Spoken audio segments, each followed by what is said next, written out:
Elle l'a trouvé mignon. Elle l'a trouvé mignon. Certes un peu naïf, mais mignon. Il a vu son ami se soumettre. La loi de la nature a dit c'est comme ça. Son cœur ne l'a pas accepté. Une forme de tragédie des temps modernes, le choix de la raison, la concession du cœur, concession et effectivement vente, oui. Vente en espace d'habitation des objets de vente en question comme un champ, une concession. Il avait une chienne comme on dit ça, comme ça, pour le féminin du chien, le meilleur ami de l'homme. C'est lui qui a pris le risque de blesser la femme en le disant, l'écrivant, le pérennisant. C'est peut-être la première fois. Son chien a été en contact avec un mâle, son chien était une femelle, lui ne l'avait pas vu. Il a vu un animal qui fait fuir l'homme fort, son ami, son invincibilité se soumettre de sa masse devant un mâle qui ne paraissait pas plus fort, mais elle est arrivée sur son territoire, le ciel lui a dit: pour élever une armée, soumets-toi à ma loi. Tu choisis l'âme de ta fusion, tu le courtises, c'est ma loi. Tu es plus faible, il n'a pas le droit de décider. En revanche, chère dame quadrupède, si vous souhaitez faire pousser quelque chose sur votre terre, honorer sa fertilité, il vous faut être terre-mère. Accepter être la terre pour accepter.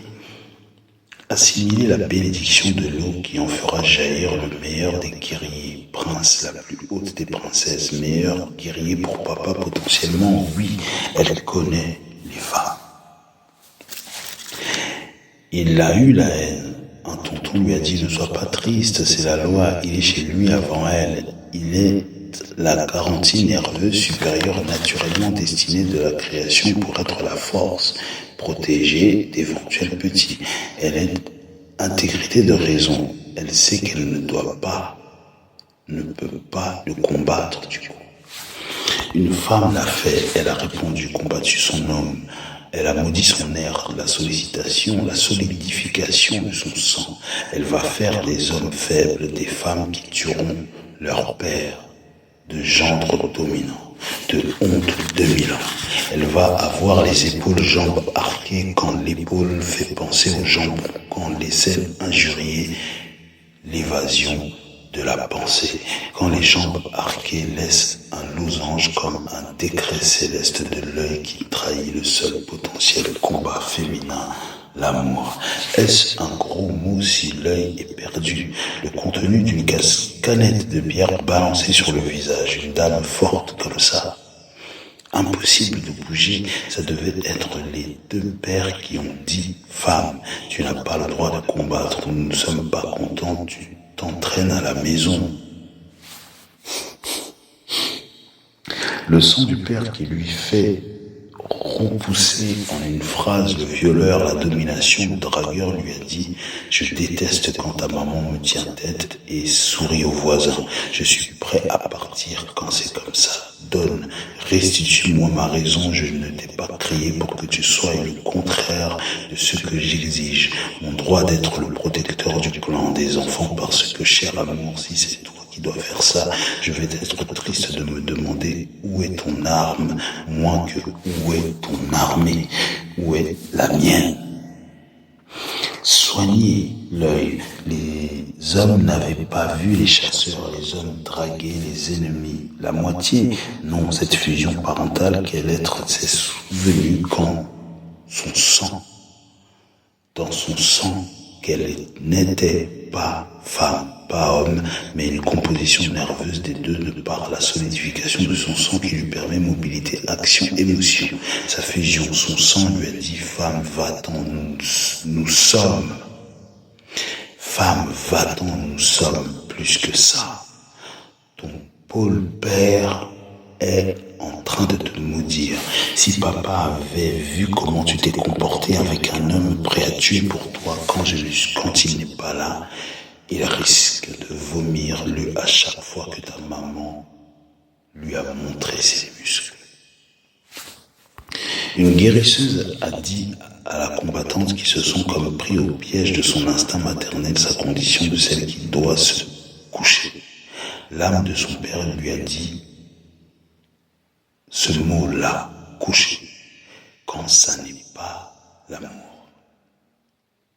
Un homme qui ne voit pas les chasseurs de ses propres dames doit, au nom de Dieu, se positionner en hiérarchie de hauteur au-dessus de moi, dit-elle.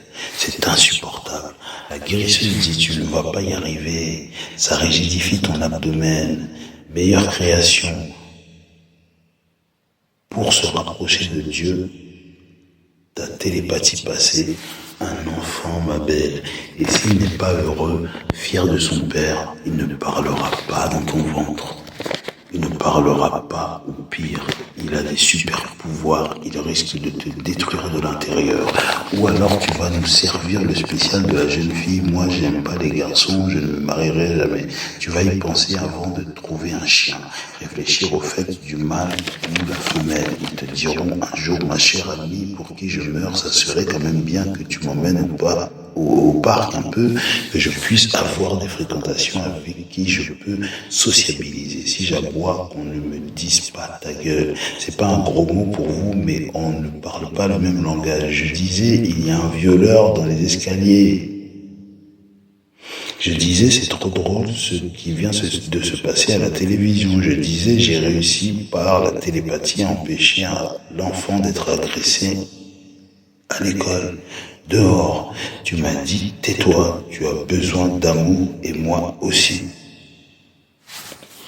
Tu ne vois plus tes copines, moi je ne vois plus personne, je ne vois personne, c'est en fonction de toi, je communique au pied des arbres, ça te saoule, je comprends, ça pue, ça passe ton glamour, ils peuvent te sanctionner, les gardiens de la paix, mais il me faut parler avec ma race, je deviens dingue, cher ami, pour qui je meurs. La dame trop forte a longtemps pleuré en se disant « Il ne me reste qu'une amie, elle vient de se trouver un fiancé, elle est épanouie, elle ne critique plus les autres, elle ne détruit plus, elle construit, elle est moi là, mon chien a le menton sur le sol, je m'éclate devant une série avec des agendas, il est triste, il y en a qui ont fugué pour toujours juste parce qu'ils n'avaient pas de vie sociale, ils étaient des peluches, pas des êtres libres. Jeune femme, je trouve un homme qui t'aime. Ou trouve-toi un homme qui t'aime, qui est honteux de te regarder dans les yeux quand tu le courtises. Il te considère comme autre chose que de la chair.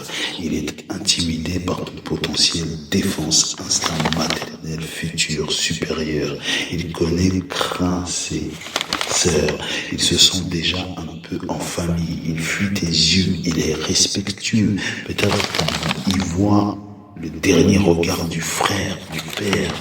Que demande le peuple? Le respect quand il n'est pas là. Il te faut une fusion. Fais attention aux yeux. Tu vois trop de gens dans la journée. Tu travailles avec des hommes que tu as envie d'étrangler. Si tu veux être Xena la guerrière, le sabre devant lequel l'injure matriarche tremble, il va falloir regarder dans les yeux. En fusion.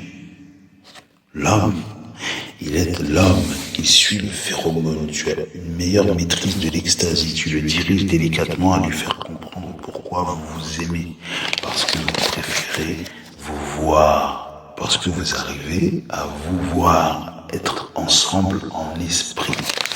Tu passeras, tu poseras les paumes de ta destinée sur le lit, humblement.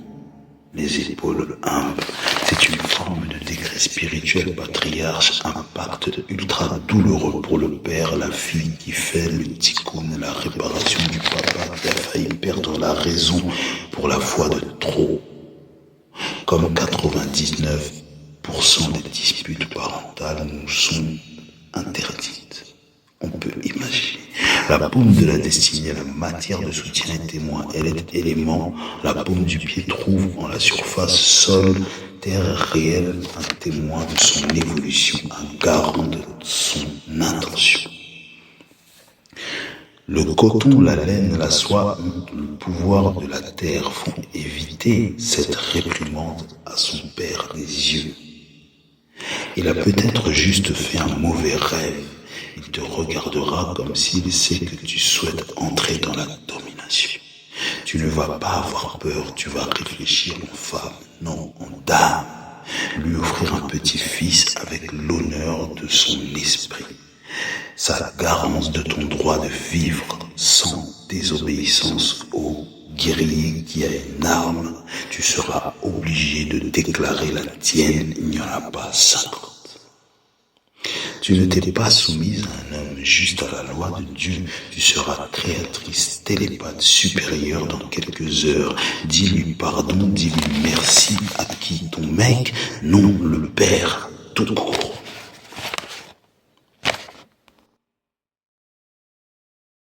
Pourquoi est-ce que ce nom me rappelle quelqu'un du lycée, collège Stéphane Mallarmé, 17-18e qui moquait? Natacha Netanya, la paumée de la destinée.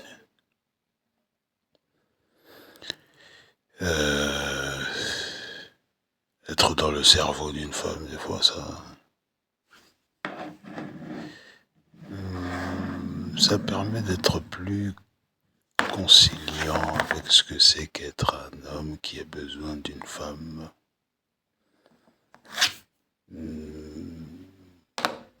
Moi, il se peut que ça aide à comprendre pourquoi on le comprend